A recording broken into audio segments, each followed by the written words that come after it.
Next, to take us through 25 years of platform innovation with Qualys, please welcome the Senior Vice President of Product Management, Shailesh Athalye. Hello.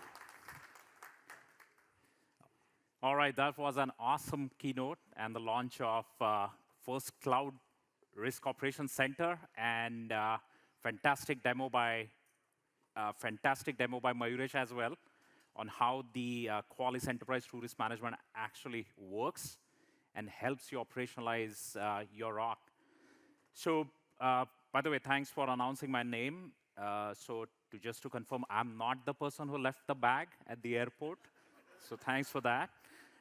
So just coming back to the topic, right? Like now, ROC is certainly the absolute holy grail of cybersecurity and the risk management, right? And Sumedh really talked about the critical or the important elements, what makes the perfect ROC, right? Like you need to go from the asset, knowing your assets, to actually assessing number of risk factors, correlate them, aggregate them with threats and the business context, and then prioritize your risk, and then orchestrate the actions to reduce it while giving the executive reports. Now, as a part of this session, we will see how Qualys, for the last 25 years, been relentlessly innovating to create the building blocks to make you ROC ready from day one. And then we will also look at what are some of the exciting innovations, what we are bringing in on the platform, including our new UI, new console, which is absolutely fantastic. You will love it. Some of those elements Mayuresh already showcased to you. But at the end of the day, you know what Mayuresh talked about, if once you start looking into the ROC and the cyber risk management, you would see that the number one element, what's the most important and the comprehensive element, which becomes your top risk factor, is vulnerabilities. And this is from the latest DBIR, by the way, where vulnerabilities are actually going ahead on top of the phishing. As the credentials-related attacks going down, the vulnerabilities is the biggest and the most important element gonna be for your cyber risk management. Now, obviously, Qualys has been known for the vulnerability detection, and it started with this crazy thing of, as and when you get any software in your environment, Qualys would have ability to detect it by using the attacker's view of scanning it from internet. And we'll tell you that exploitation by various factors, right? And at the end of the day, just wanted to share with you, your VMDR has the most comprehensive, most accurate, and the fastest detection capability in the industry today. Just covered 103K CV-based detections, addition to which we launched 16,000 vulnerability detection just for knowing your open source detections. All of these, for the most important part of the vulnerabilities, is 0 days, which we've been having the average time of 16 hours to go out. This is the power of your VMDR and the detection capability what you have. And just to provide that, you know, we thought like, let's go out there, let's just provide. This is the most comprehensive detections out there in the industry.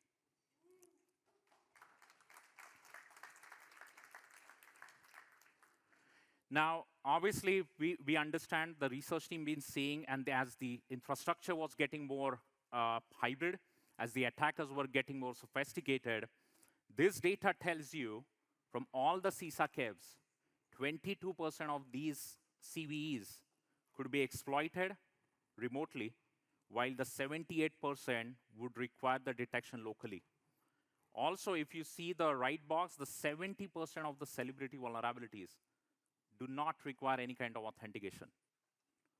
That pushed us to create the innovation by extending the power of our sensors.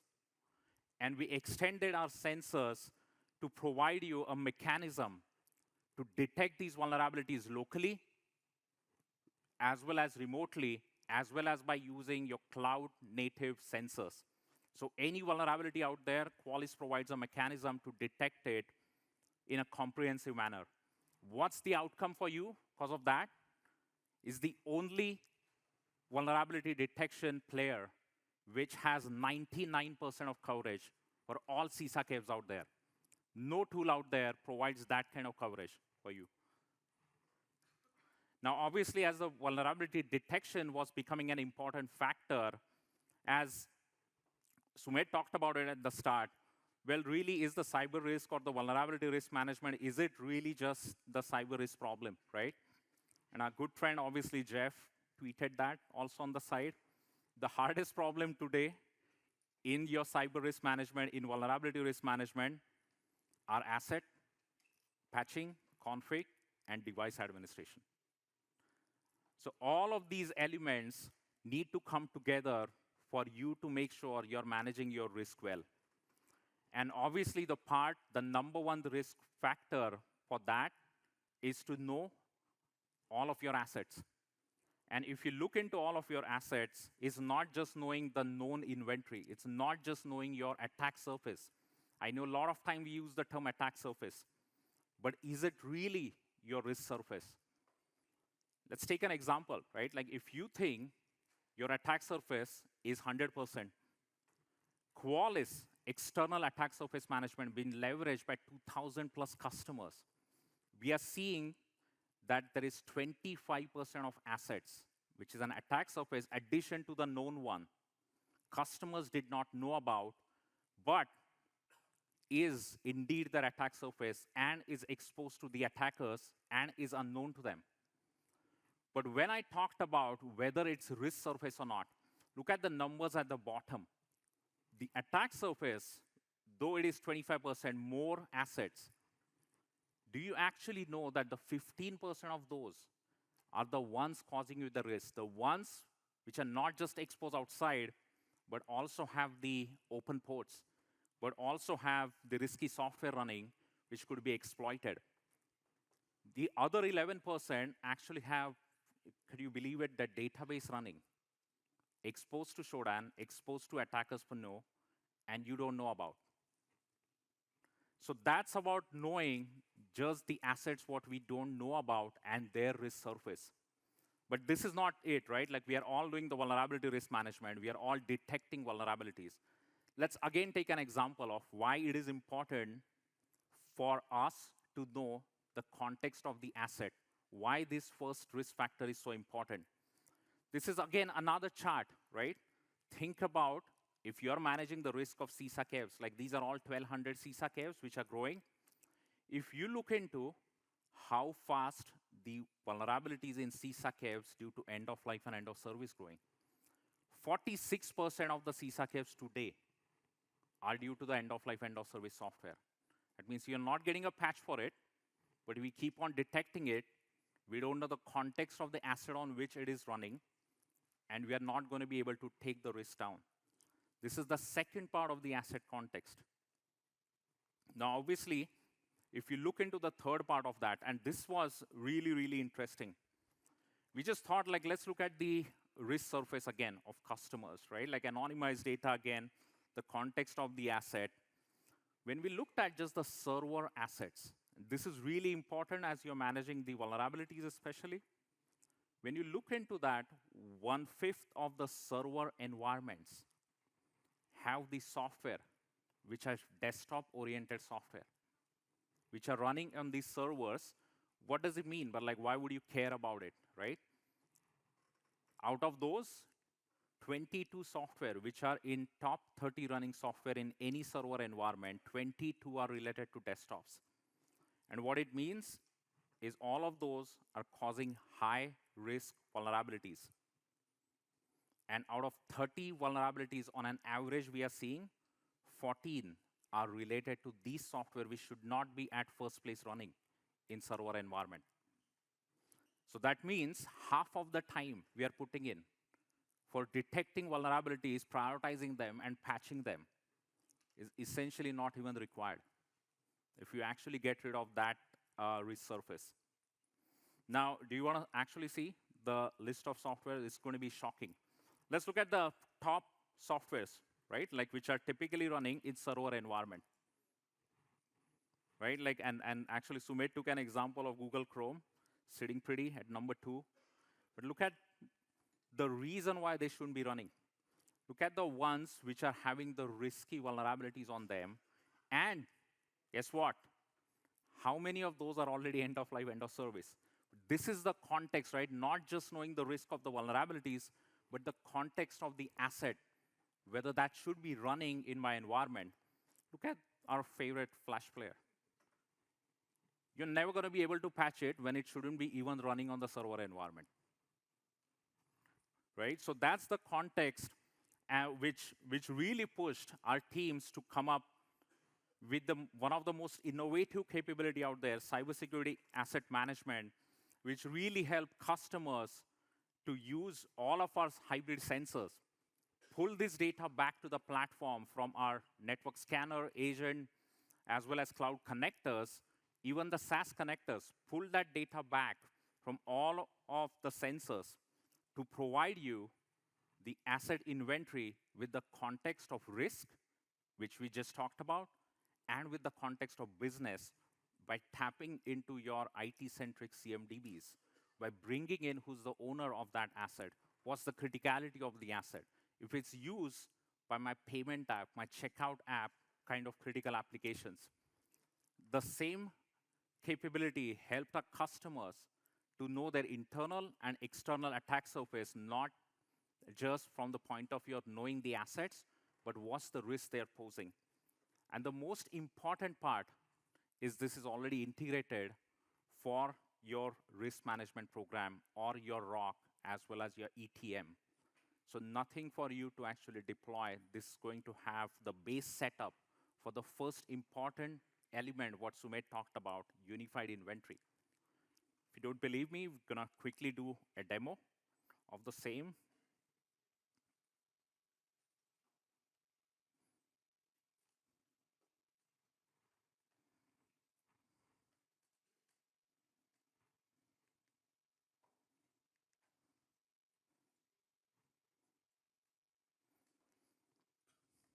All right, could we move to the demo?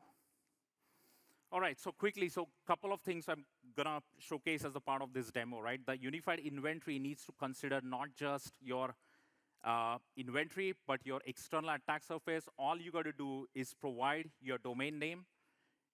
In this case, I'm taking as a security analyst, like, okay, acme.com. I want to also find out if I have any domains which are typo-squatted.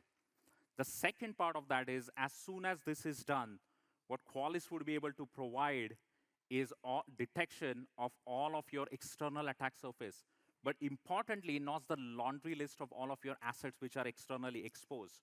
But the ones what Qualys is providing is the one which are yours with high confidence level. The ones which are actually posing the risk to you with open ports and the risky software running on them. This is the attack surface with the risk context. The second part, it is not just about knowing the external attack surface, it's also about knowing your internal attack surface. If there are any unknown devices connecting inside your network. So we're really excited to talk about our cloud agent passive technology. On the same agent, how many of you have the Qualys agent deployed in your environment? Awesome, it's more than 50%. So all of you would have the capability of passively sensing the traffic embedded in the same agent, which will just look into the traffic and will find out if I have an unknown asset connecting inside the environment along with the risk factors. So as soon as the Cloud Agent Passive Sensor provides the data, you would be able to see your external attack surface with the internal attack surface included. The second interesting part, once the data comes on the platform, what's the other part you need to do? You need to create an automated mechanism so that all of these high confidence assets are included and tied with your vulnerability risk management. So just with one click, I should be able to provide that, hey, anytime I have high confidence asset with risk surface, just add those to my vulnerability risk management program. Nothing for you to create or push the data from here to there. It's already connected with your risk management program. Once that is done, the second part of that, what Qualys would be able to provide, tied with your TruRisk, because you have already operationalized TruRisk, which is an important factor, the crux of Risk Operations Center. The TruRisk is already now taking the context of your external and internal attack surface to tell you what my true risk looks like with the context. The part what we talked about, knowing the end of life, end of service, you will be able to now proactively know. So as a security analyst, I would be able to know, hey, which are the end service or applications which are going to go end of life and end of service next 3 months, 6 months, and 9 months. But importantly, we also talked about the software which should not be running on the asset type servers or which are critical for you. One click, you would be able to know what are the risky software which are increasing my vulnerability risk or running inside my environment. We'll be able to know, like I want to know in this case, do I have server OSs? And if I have any desktop-oriented software running, I get to see everybody's favorite Chrome, Firefox, Reader running on those. I can quickly check the ones which are having the most prevalent. I can just add those in the unauthorized rule. What would it mean? That would mean that anytime I see this software, I will increase my risk. And it will create a guardrail. So every time Google releases 0 days on Friday, I don't know about reducing the risk, you will get your Sunday back to watch football. All right, so this is already connected. Could you shift me back to the slides?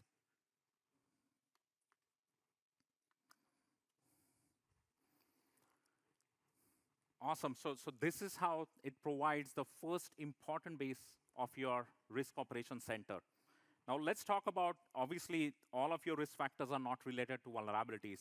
So the platform innovated further to bring in more risk factors, such as knowing your certificate-related risks, such as knowing your misconfigurations, knowing your unauthorized ports or the software which are running, etc.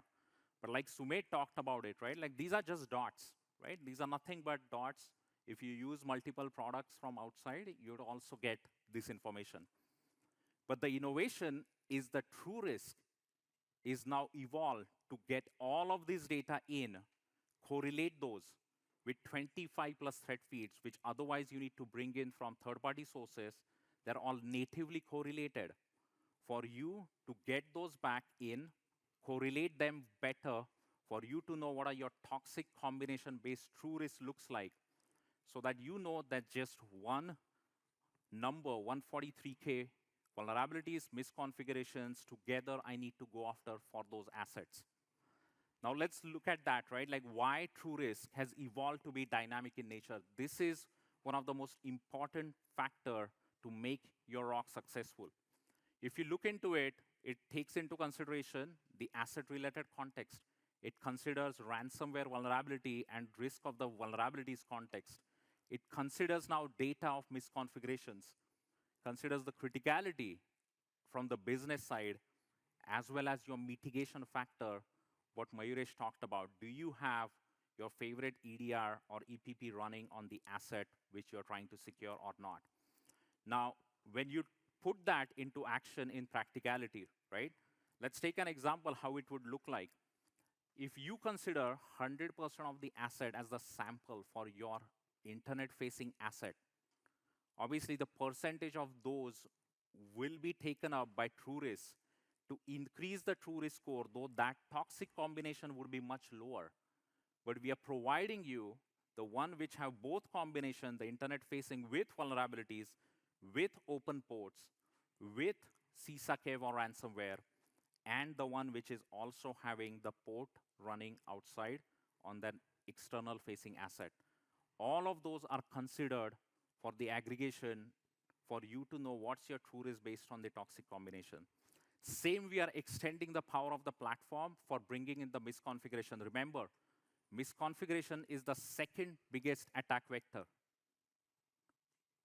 And that is provided by DBIR. So same like that, when you consider the toxic combination, you'll be able to see that, okay, do I have internet-facing asset, vulnerabilities, asset context, which is providing the risk of open ports, software running, etc. Does it have CISA or ransomware vulnerability? And plus also have the RDP misconfiguration. All of those are dynamically considered when TruRisk calculates the risk. All right, so now this is all about like knowing the risk. So we are moving forward. So we have now looked at how Qualys has innovated based on the attack surface, knowing the asset inventory, also the risk calculation by considering all of those risk factors. But a lot of times we like to think that cloud is a little different. Like cloud also has the thing of number of uh, products which are nothing but the alphabet soup, right?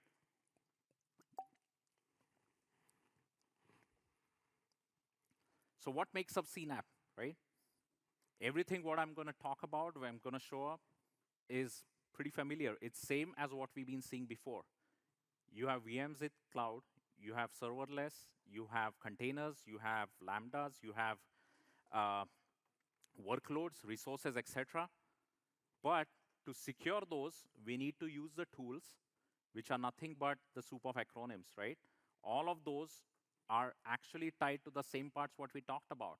All you got to do is know your inventory in cloud, know your risk factors, such as vulnerabilities, misconfigurations, what's running inside, and all of these questions come in when we talk about CNAP, unfortunately, right? The questions remain the same if you see it. Do I know my critical asset? Do I actually know? How do I know my vulnerabilities? Now here the things become little interesting, right? Knowing the vulnerabilities need to be known in a cloud native manner.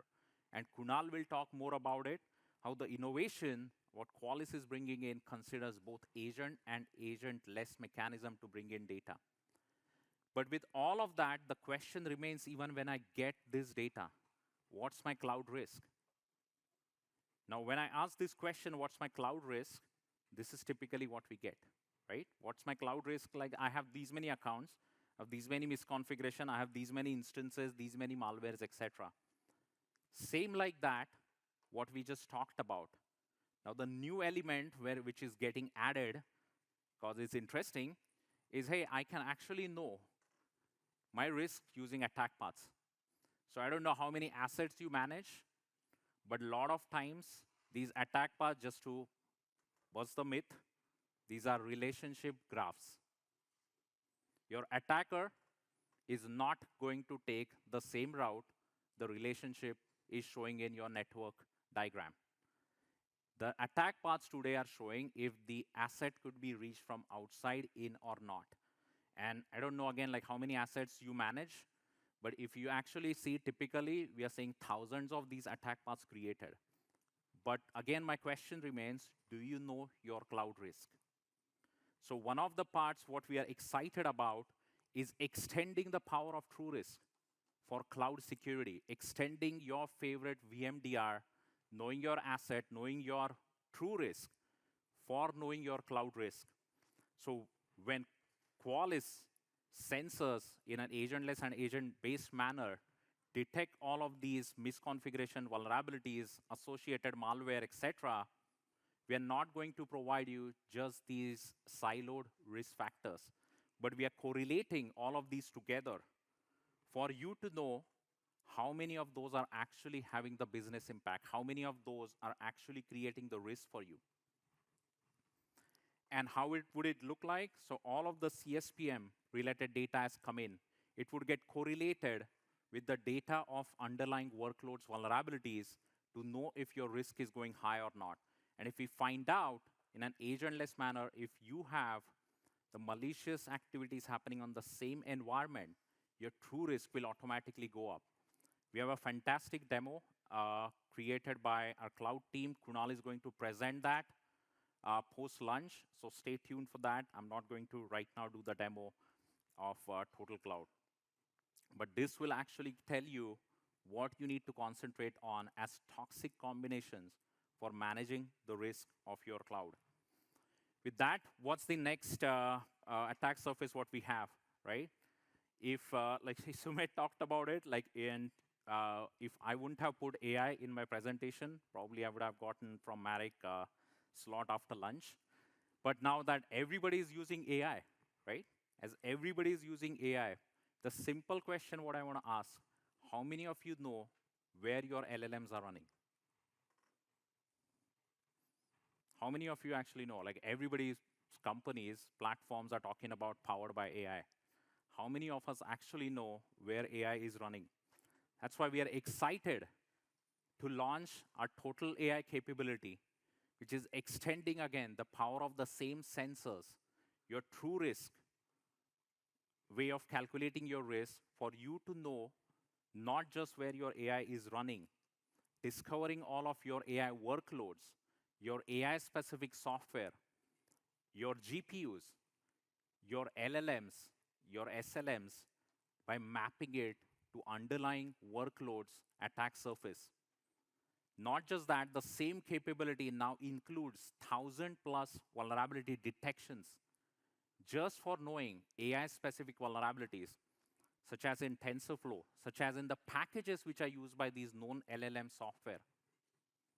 Now, the third part, what it would include, is essentially making sure that you are compliance ready for using the AI. So the same capability has the mapping to GDPR, PCI, etc., for you to get the compliance report, what you can show it to your auditor. But most importantly, we are launching the LLM scanning capability. Feed a model to the total AI, same like how you're feeding the APIs or your WAS URL. Same like that, your developers have exposed an API for the LLMs. Feed that, and we would be able to provide you, if your model has risk, such as jailbreaking, such as model poisoning, such as data theft, etc. And Rijul, I would highly, highly recommend, our team has created a powerful demo to show you tomorrow, where we will actually show how the AI models could be jailbroken to provide the sensitive data out, and how the total AI would be able to secure some of those models from poisoning. That session is happening tomorrow morning.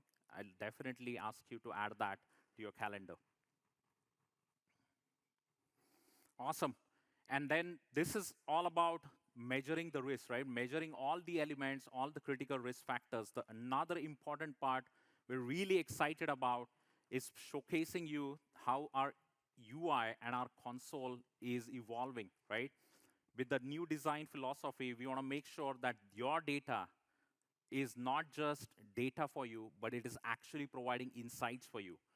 We're looking at providing the enhancements on the UI to actually provide the context to communicate, and making the UI more intuitive for your next set of action. So this, for sure, I'm going to do the demo. Give me 1 sec.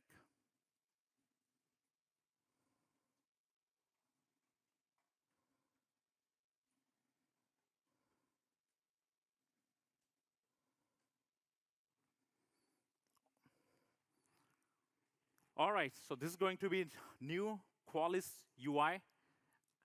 This is going to be the new homepage, where we would be able to tell in 4 sections. The first part of the UI or the homepage of Qualys is going to be telling you, we understand that you're not using Qualys console as your Instagram or Facebook. So we want to tell you that the last time you logged in, when you come back, where were you? What are the activities which got completed? And also, nobody said that ever, that I love asking the status of my FRs and CRMs to my support and my TAMs. So the status of the FRs and CRMs and the platform roadmap directly inside your console. So you don't need to ask, email, chat. This is going to directly provide you the status of all of your CRMs, etc. But also, additionally, we'll be able to provide what is Qualys's EBR talked about, what was the workflow, what we talked about, and what are some of the to-do actions, what you need to take on based on the insights what we have. We'll also provide the contact information of the TAMs, so your teams would know whom to contact. But another interesting capability, what we talked about, the data to insights. How many times it happens that a new celebrity vulnerability comes in, new attack happens, and our CEO or CISO asks, hey, are we vulnerable or not? So we are providing the global search capability across the platform for you to search anything related to cyber risk and that particular threat globally. So in this case, I'm taking an example as an analyst. If the regression vulnerability happens, we are providing what are some of the other customers are searching, what are the top searches what we see. And if you see that, okay, related to regression, I want to find out all my exposed assets. Now, all of this data is combined as toxic combination first for you to see how many of assets are actually causing the risk of regression, and also the threats related to the regression directly inside your console map to what you are searching. So providing your ability to not just search through the model, through the modules, but also combine those together for you to know what's the insight for all of your searches. Of course, we would be able to provide from each of the modules what these search come across. Another interesting part, how many of you love creating QQL queries? Okay, many of you, looks like some of my friends here. Now, this translation from natural language to QQL automatically. You tell us what you want to search, and we will automatically translate that into the query language with the data mapping associated with it. So we are providing, if I want to search all my critical vulnerabilities, I can actually just type in, save those queries, save those results as they are to come back. And all of those would be automatically translated as the QQL tokens, so you do not have to worry. Awesome. All right, save your claps for the next one as well. So how many of you love the asset summary? The best part about the asset summarization is not the laundry list of what this asset information is, but the most important parts from the cyber risk point of view we would be able to provide. But the most interesting part for me was the attacker's perspective of this particular asset. How your assets are looked at from the attacker's point of view. What is the exposure on this particular asset? Remember what Sumedh talked about. Moving from just the risk factors to actually indicators of exposures. To know, okay, what my posture looks like, and then at the end of the day, what do I need to do? So providing the recommendation of these assets. All of those are using our capabilities or powered by AI. And then obviously, if you like it, please say yes. If no, provide us feedback so we get better, you know. Awesome. But again, like one of my favorite is going to be, mind you, your CISO's favorite app's going to be the TruLens, which is going to provide you the TruRisk on the go mobile app to actually knowing and communicating the cyber risk on the go. The TruLens app, what Mayuresh also talked about, would not just provide you the threat feeds for which you don't really even need to tie your subscription. All of these threats which are happening in your industry, not just related to vulnerabilities, but misconfiguration, cloud threats, all together as threat feeds directly on your mobile app. But also you can actually filter those out based on the industry. I don't care about other industry. I want to see for finance maybe. You can go ahead and filter those for just finance. The second interesting part is going to be knowing the impact of that for your own environment, to know how many of my critical assets are impacted due to these threats out there trending outside, and what's the true risk of that. Right on the app, you would be able to know how many of those are actually impacting and causing me the high risk. The second part of this is going to be also knowing how you can respond to those. So can I quickly go ahead and mitigate this? Or I can do just the Teams and Slack. Watch out. A lot of your CISOs would be slacking or team this data to you. The second part of that is not just knowing the threats and their risk, but actually understanding what this true risk, what Mayuresh just talked about, right? Knowing the true risk of all of your business entities, of all of your environment together. But importantly, understanding that whether this risk means to me, why this risk has gone ahead, that you would be able to know on the go itself, that how many of these have come up and why my risk went up. But again, one of my favorite part of the app, and is also going to be pushed later on to the console, is the insights. To tell you how many of, or what kind of actions, what you could take to make your security risk program better. The same example what we talked about, 30% of your vulnerabilities are for workstation. Go and patch it. And then one of the parts what you asked about is also the benchmarking. If I'm the finance customer, can I actually benchmark myself and get the budget if my MTTR is low? So if my MTTR for CISA caves, I want to check how am I doing against all my peers. You would be able to see where you're ranked. So every time you wake up, this is the app to see, not your other health app. Awesome. So this is how we are evolving the Qualys console. I hope you liked it. With that, we'll go back.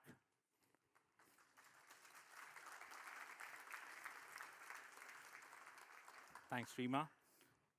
But this is just half the problem, right? Like, there's no point if we just know the risk. Now do we do what? Right? Like, we need to be able to make sure that we are able to remediate these vulnerabilities. And again, the numbers don't lie, right? What we see today, on an average, and this is shocking, right? There are, on an average, 4 CISA caves exist, open, on internet-facing assets. And 1 in 4 are leveraged in ransomware attacks. These are all assets which are internet-facing. And then when NCSC came out with the guidelines that all you have to do is patch those within 5 days. Well, they were not wrong. The reason is the average exploitation of these vulnerabilities by an attacker is on an average 5 days. Now let's look at it where we are in terms of remediation. This is all by industry. Where we are is 47 days, right? And those crazy guys are saying, like, we got to patch in 5 days. Now, obviously, like this, I can tell you that this is not impossible. Now, your patch team is asking, could you tell me my lowest hanging fruits, which I can just go and patch? These are same vulnerabilities and software which should not be running. They want to find out what are my low hanging fruits. How many of you have seen 5-step dashboard, which comes in with VMDR included? Any patching tool you can use, and it will tell you how to optimize your current patching process to reduce your risk. This will tell you step by step what you need to actually do to reduce your vulnerabilities. And these are your low-hanging fruit to take care of the vulnerabilities to reduce your MTTR. 33% of those vulnerabilities on an average are just missed by your Patch Tuesday cycle. And 40% of those vulnerabilities were on desktop, which were risky, were related to third-party software. All you got to do is put those on automation. And that's the impact, what Sumedh just talked about, right? That's the impact, our patch management, the innovation, what we've been able to have on our customers with 78 million patches which were deployed by our customers. Look at the MTTR optimization. 40% of those reduce compared to the customers who are using third-party remediation mechanism. But what's the glory for you and the patch team that help customers prevent top 8 of the 10 attacks out there of the ransomware families?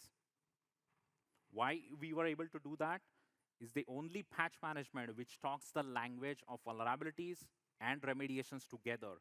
It provides you a plan what vulnerabilities to automatically patch versus the one what you need to actually go ahead and test the patches for. The only solution which patches all 3 OSs and 200 plus third-party software. So that's one of the reasons, but at the end of the day, the question is always going to be whether I should really patch or not patch. And there are a number of reasons. You have server OSs on which you might not want to take a patch to keep the business continuity going.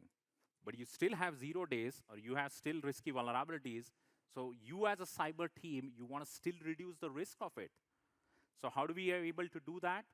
So we're excited to talk about extending the power of your patch management of today with TruRisk Eliminate, which Iran will talk about at the end of today, which will allow you to also mitigate the risk of vulnerabilities without needing to patch them. So any vulnerability for which Qualys research team will provide you a mitigation signature would be certified either by the vendor or would be tested by Qualys team, and would be able to also provide an ability to create rule-based actions to isolate your devices if they're outside your patching SLA. All of those to start with from the end of October would be available using Agent, but at the start of next year, we'll be also looking at providing this capability using our network scanning capability.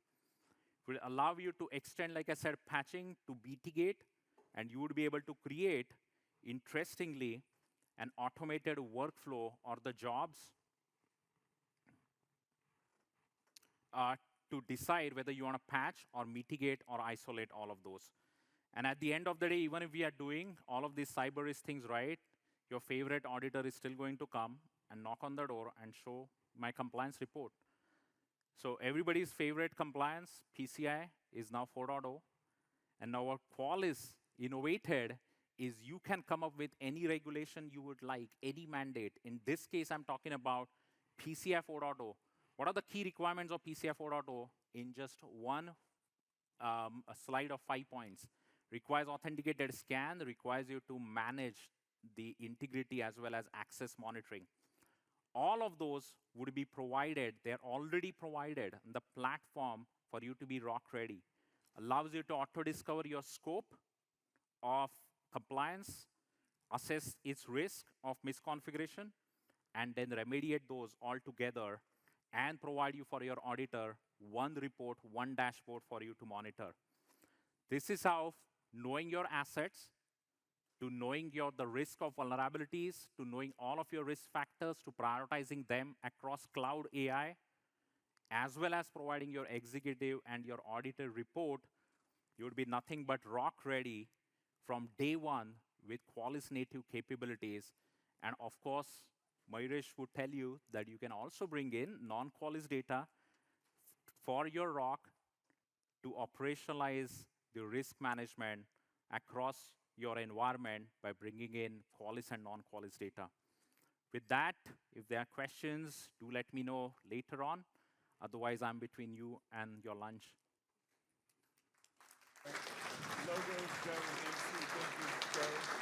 Thank you, Shailesh.